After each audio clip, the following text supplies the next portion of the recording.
Hello everyone. I'm Supriya Subramani. I'm a lecturer at Sydney Health Ethics, and I work on moral emotions, particularly on humiliation, and also around concepts such as disrespect and belonging within larger healthcare context.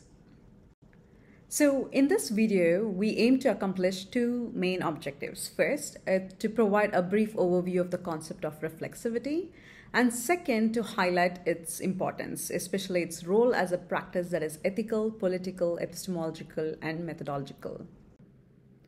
I'd like to begin by noting that the insights I'll be sharing and the reflections and also examples in this talk are derived from my published research and also ongoing works, which is focused on the concept of reflexivity. So we as social beings are inherently engaged in making meanings and evaluations. So in our own everyday interactions, we formulate arguments, we assign labels and names, and also construct our own social and moral world through these practices, right? So as researchers, when we theorize, we make claims about the world, whether it's through an elegant ethical theory or a dense interpretation or even philosophical sophistication or as a political perspective. And I view this as an act which is both epistemic but also ethical and political practice. So when we acknowledge that doing any research, including bioethics research, isn't value neutral, then one has to acknowledge and practice reflexivity, right? Especially for those involved in empirical methods where, for example, we might use different quantitative methods or qualitative methods to understand the ethical issues. So it is essential for us as researchers to critically reflect on our role in the knowledge making or knowledge construction process. So reflexivity has been understood from various different philosophical and epistemological practices, for instance, from the point of even Perry Bordeaux or Patricia Collins, or even Hooks, bell hooks, the way, the positionality and situated knowledge is key part of making theory or theorizing. So all the scholars, different traditions, different philosophers, again, they all pay attention to how representations are embodied in our theorizing of the world through our grand narratives or texts, and the relationship between the self and other in our research inquiry or any kind of an inquiry in the world. So reflexivity and reflexivity discourses question the dominant positivist epistemological frameworks where knowledge is value neutral, the idea of value neutrality. So many critical scholars and feminist scholars engage with and closely reflect on how knowledge is situated. And as Pels points out, the most basic form of reflexivity implies that in discussing the real world or the social world, we also reveal aspects of ourselves. And this reflexivity becomes a significant concern or even a challenge to the traditional norms of impersonal, value-neutral, and dispassionate research when we want to bridge the epistemological gap between the subject and object of the study. Basically, it's the knower or the known, right? So as ethics researchers, acknowledging the inseparability of the knower and the known and within the larger social world is very important. This understanding reshapes our view of moral knowledge and how we access it or how we understand it, how we interpret it, because it leads us to reevaluate our approach to achieving a certain understanding of objectivity in the way we do research. In essence, it prompts us to reconsider our understandings of moral truths and underlying assumptions we hold very closely. So when we think about research ethics or ethics in research, it governs the entire spectrum of the research process, from conceptualization through fieldwork, analysis, writing, to dissemination of findings. Its primary role is to safeguard both participants and researchers and even community from harm while ensuring the integrity and quality of the research process and its outcomes. Equally important is contemplating the interplay between knowledge creation or knowledge construction and the exercise of power. This includes examining the relationship among different stakeholders in the research process and considering the context in which the research is conducted. Considering the inherent complexity and often messy nature of the way we do research, especially when our goal is to address or even contemplate the ethical aspects when we are working with marginalized communities and also vulnerable relationships, it becomes very significant and crucial for us to engage in reflective thinking and also practice reflexivity, because how power is distributed and how power is central to the way we think of knowledge is very important, and practicing reflexivity helps us. So the first aspect is about self-reflexivity. Self-reflexivity starts with us, as here mean researchers.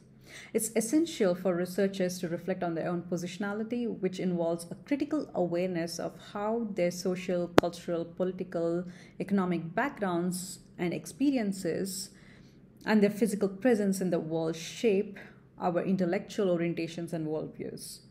Recognizing one's positionality as researcher is crucial to understanding the situated nature of knowledge. Positionality significantly influences our research agenda, our engagement in the field, our analysis of data, and also the way we interpret and engage with the so-called data which we look through the narratives and experiences which we listen in the field. So reflexivity allows us to examine the politics of representation, assessing how our positionality in the field impacts the way we represent our research, especially participants' stories, narratives, and lived experiences. It also calls for a practice of critical reflection and introspection across different stages of research. So throughout my own research journey, I have encountered certain reflexive moments which have helped me reconstruct the research journey in a more meaningful way. And here I present one of these reflexive moments. In doing so, I provide a discussion of how the reflexive approach was understood and employed in my doctoral research, how it has assisted knowledge production, and how I practice reflexivity as I move through certain phases. I argue that examining ethics or moral concepts in ethics research requires a critical and reflexive approach towards one's moral epistemological positions and also the way we influence our research. So I would like to share with you one of the reflexive moments and experiences I've had while practicing reflexivity in my doctoral ethnographic research, to illustrate how it demystifies the theory construction and the way we employ and understand methods and methodology in our works. So my journey started in a private hospital where the physical structure to patient care were noticeably different from those in public hospital. The private hospital was structured with individual rooms for patients, ensuring more privacy. And this contrasted sharply with my experiences in public hospital, where privacy was not as emphasized, where there were 10 to 15 patients in a huge rectangle room where bed was positioned in one arm space with no dividers. And this, my interviews and also ethnographic work was situated within southern India in Chennai. The private hospital was divided into 5 floors, each dedicated to specific specializations. The layout of each floor was octagonal with a central nurse's desk, and the rooms sometimes house 2 patients separated by dividers. So there was a very contrast of a public hospital and a private hospital, of course, because of the larger resource care settings, especially in the government hospital. And my own personal experience at a dental clinic profoundly impacted the way I understand the experience of privacy. Even though I have lived all my life in India and accessed public hospitals, having read much more of the literature within ethics, especially the questions around autonomy and informed consent, made me realize how do we navigate these experiences, at the same time being very reflective of patient rights and also the questions of respect within healthcare practice. Reflecting on this, I decided to approach patient interactions in a private hospital with heightened respect for privacy instead of approaching patients directly. I asked a junior nurse to introduce me. I had observed that in private hospitals, nurses were viewed more as a facilitators rather than as authoritative figures, a stark contrast to the public hospital. And this approach kind of stemmed from my own desire to avoid the power dynamics I had observed and experienced in other settings. However, I realized how the architectural settings and especially the material and the spaces in itself makes us question how the power can be navigated or to what extent we have control over a set of actions or even sometimes inactions. So, for instance, standing outside a patient's room in a private hospital, I found myself hesitating, pondering over the right to privacy in such a context. This moment made me reflect on my own previous research or previous, the access when I was interviewing or observing patients in a public hospital, whether I had been insensitive to patients' privacy there. It struck me that the physical layout of hospital greatly influences our understanding and privacy, or especially the understanding of privacy in this context and the interactions we as researchers have. So in my research, I reflected on this critically and also looked at the underlying normative assumptions within clinical practice, and later I unpacked the taken for granted notion of informed consent within the Indian context. And through my analysis, I attempted and I emphasized the importance of experiential aspect of respect for persons in the healthcare settings. By sharing this reflexive moment and experiences, what I want to re-emphasize is that the intertwined nature of our own personal experiences and the methodological choices, and especially the methods, how we access the field or the way we interact with participants, and the way the material space, that especially the architecture, also plays a role in how we navigate the spaces, and also the ethical questions and quandaries which one we go through. So trying to re-emphasize here again that practicing reflexivity helps us to demystify the way the knowledge construction process is carried out or even interpreted, or the way we assume there is a certain idea of the truth we claim or make sense of in our own research. The use of reflexive moments at any stage of the research process, it can be from the research question to the framework we choose, the way we choose theories, the way we perform, the way we write, the way we bring the different theoretical discussion, and the way we theorize. In across all these processes, reflexivity is central to it. So reflecting on one's experiences illustrates how we contribute to knowledge making and the way we make sense of the world. Throughout my work, I emphasize a critical commitment to the constructive nature of moral knowledge. The production of moral knowledge, including in bioethics, is a socially and historically situated process. So ethics research as a social domain requires the principles of reflexivity. So practicing reflexivity in research has a performative character to our social inquiry, as research methods generate not only representations of moral reality, but also the moral realities those representations depict.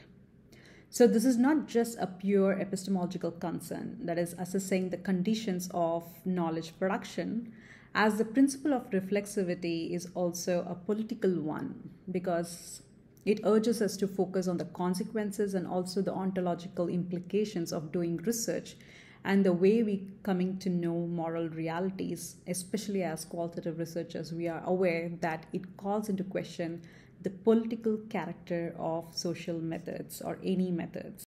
So doing ethics research or doing any research in an ethical way is beyond ticking the right boxes or following set rules.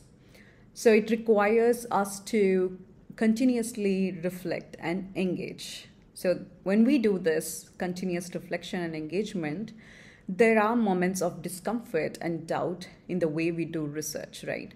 And that's okay, right? Every time we get back to the community or to the field, or the way when we think of research questions, there are moments where we feel discomfort and doubt. And I think it's so important, it is part of, it's an opportunity for us, right? They prompt us to be more reflective, self-critical, and sensitive in our ways of doing any knowledge-making process, especially the way we do research. So social research is the act of making differences through descriptions and practices.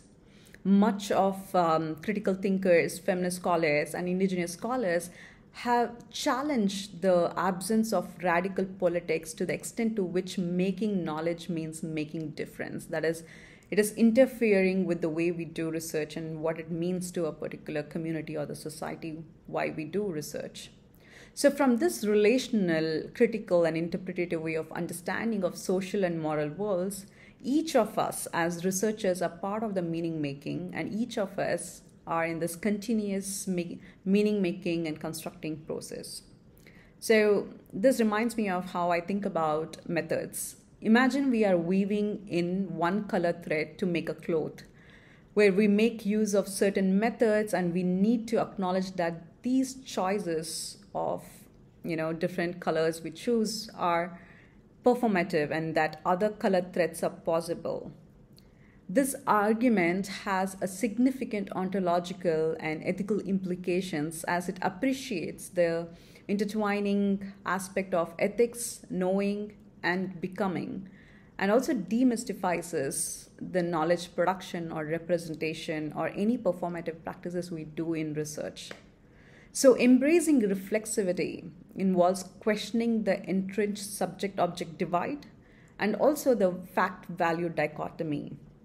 So it not only calls for an acknowledge that our pursuit of knowledge is not value neutral or value free, but rather seeks to acknowledge that knowledge that takes into account the inherent value commitments, enabling us to better comprehend the intricacies of social and moral realities.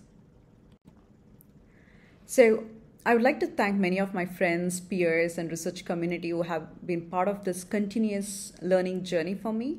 Without them, my understanding of methodology and its significance would have not been possible at all.